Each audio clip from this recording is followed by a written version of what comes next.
Hey everyone, and welcome back to another World of Warcraft video. Today we are going to be taking a look at the Havoc Demon Hunter and how it has changed in Battle for Azeroth, because yeah, there's actually quite a lot of changes, especially once you hop into the talents. It really does end up being quite meaningful in comparison to what we had in Legion. Of course, the Demon Hunter was new in Legion, so this is Blizzard's first really big iteration on it since then, and because it was a new thing in Legion, it was very much designed with its artifact in mind, and of course, it's lost that artifact. So yeah, quite a few things have changed.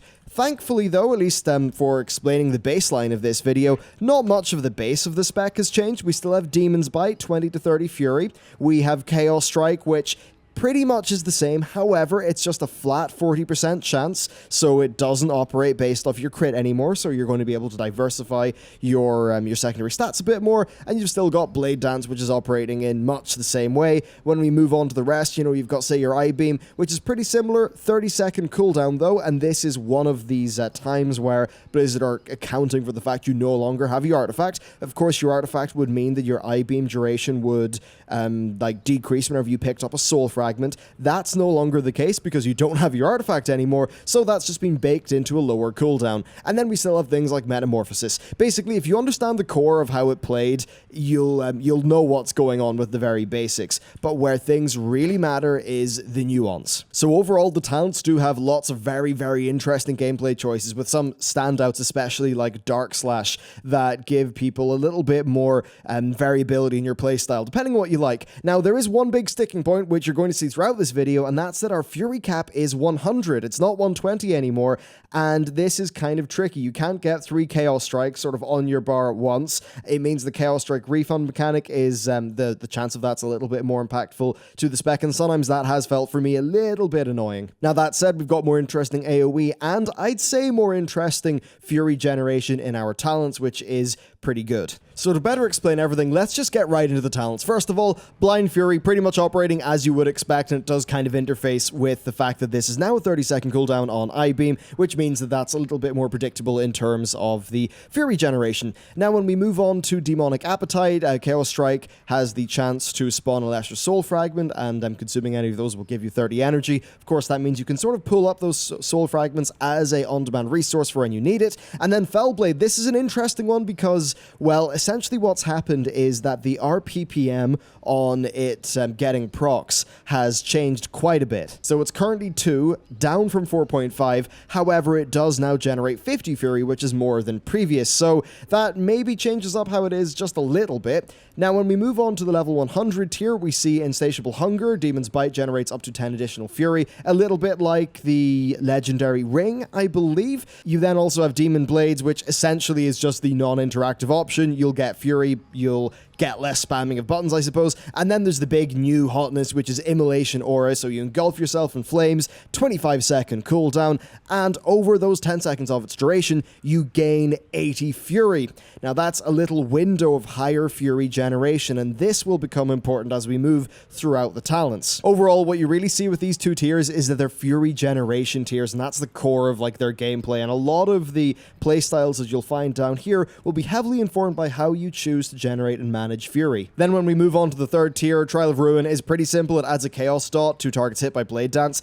It's a passive. What it does mean is that your mastery will sort of scale with this ability now, so that's pretty much just some free AoE damage. Now, Fell Mastery is just giving you more damage for your Fell Rushes. It means, you know, doing Fell Rushes as an active part of your damage rotation is going to be more of a thing if you're choosing this, and it will synergize with Momentum. Momentum, of course, is actually baking in the Fell Rush, increasing your damage done mechanic with the Vengeful Retreat cooldown stuff, which I believe was on another talent back in Legion. So yeah, that's pretty cool, I suppose, having those merged and giving us a little bit more room in the talents. And then we've got Fel Barrage, which right now is actually pretty powerful. And what's cool is Fel Barrage used to be a 110 talent, I believe. Now that it's on this tier, you can have it in addition to, well, quite a lot of other things. Gives you another button to press. And yeah, 1 minute cooldown, pretty high damage AoE. And you can now move while channeling it, which is kind of interesting. Now, tier 4 does bring some sort of sad news. So it's basically unchanged, but Soul Rending is a lot weaker in terms of the the amount of leech that it gives you,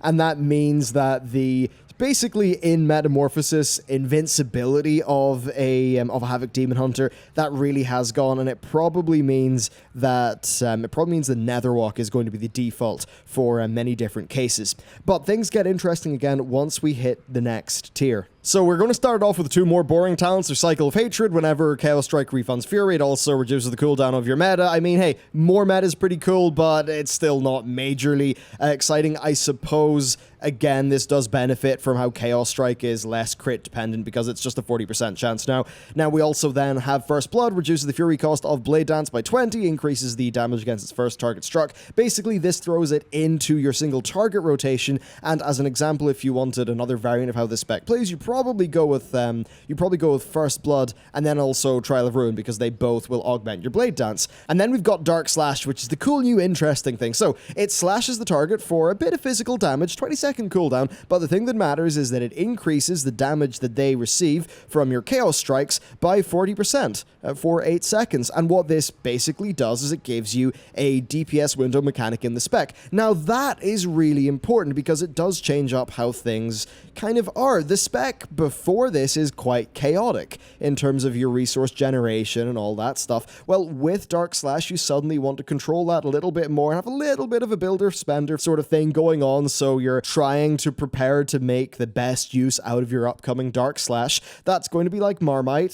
Some people will love it, other people will not like it. As an example, you could probably Immolation Aura just before your Dark Slash, and then you'll be able to benefit from all of that Fury coming in over your Dark Slash window at the same time where you're not wasting GCDs on something like a Demon's Bite, because your Immolation Aura is just giving you those resources. Similarly, if you went for the Demonic Appetite talent, well, then you would have Demonic Appetite. You would maybe have your Immolation Aura, so what you could probably do is Immolation Aura just before you Dark Slash. You will have built up some soul fragments around you from Demonic Appetite, so this would mean you could basically have near infinite Fury for all intents and purposes during your Dark Slash, so you are just continually going to be Chaos Striking and getting loads of benefit. So this is an example of Blizzard allowing for some like higher skill cap gameplay in this class, and I think that's pretty cool. The next tier isn't mega interesting, so Unleash Power removes the Fury cost of Chaos Nova and reduces its cooldown by 33%. However, there is a thing with Chaos Nova. It is now a disorient. It is not a stun.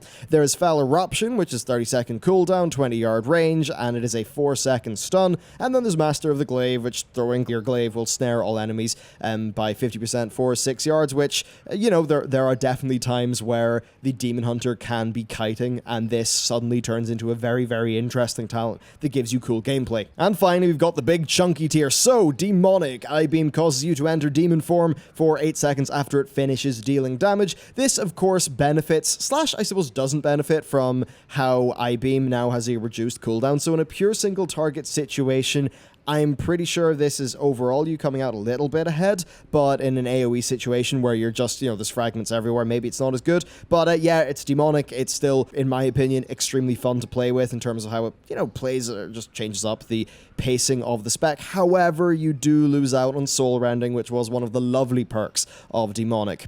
You then have Momentum, so Fell Rush increases the damage, your damage done by 15% for 6 seconds, and Vengeful Retreat's cooldown is reduced by 5 seconds, and it generates 100 Fury over 10 seconds if it damages at least one enemy. So, of course, Momentum, if you're taking this, you're probably also going for Fell Mastery, and that's a Marmite-like sort of thing where a lot of people will love it, and a lot of people will certainly not love it in terms of their gameplay style. And then we've got Nemesis, increases damage that you inflict against the target by 25% for 1 minute on a 2-minute cooldown. It's pretty boring in my view. I would still go for Demonic for gameplay and fun reasons, though there's obviously a lot of cases where Nemesis will be the most optimal thing. So if I was to try to boil it down a bit, the spec, it still feels intentionally kind of chaotic. It's got unreliable Fury generation, and I think what Blizzard wants from that is for it to just feel like a more chaotic reactive class instead of you just following a fixed rotation or priority system all the time that really just feels kind of dull. I think that's what they're going for with this spec. Now, you can change that up a lot with what they've done in the talents, and I think that really is the strength here. However, the problem with important alterations to the core gameplay style existing in the talents is, well,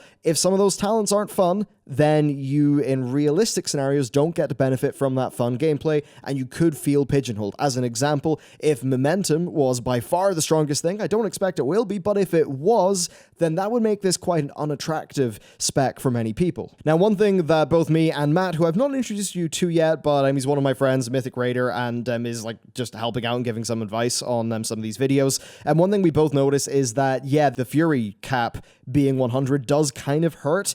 It's good that we have some more Fury generation things like Immolation Aura, but I would like to see that cap be increased. Perhaps that's something that Azerite gear could do at some stage. So yes, I am a little bit concerned about the Fury cap and its effects on gameplay, perhaps especially once we start getting to higher levels of haste. A little bit concerned about that. However, I like having Fel Barrage. I really like Dark Slash. I really like Immolation Aura. There are lots of changes and tweaks and reshuffles to these talents that I enjoy. Of course, it always feels a little bit sad that, you know, Chaos Nova is no longer a stun and that Soul Rending is not as powerful. But overall, I think we're coming out of this pretty damn good, and really the onus is on Blizzard to make the Azerite stuff in the dungeon and raid level be, you know, maybe say do things like tweak the Fury or increase the pace of certain things, etc. But overall, that is a look at the Havoc Demon Hunter in Battle for Azeroth.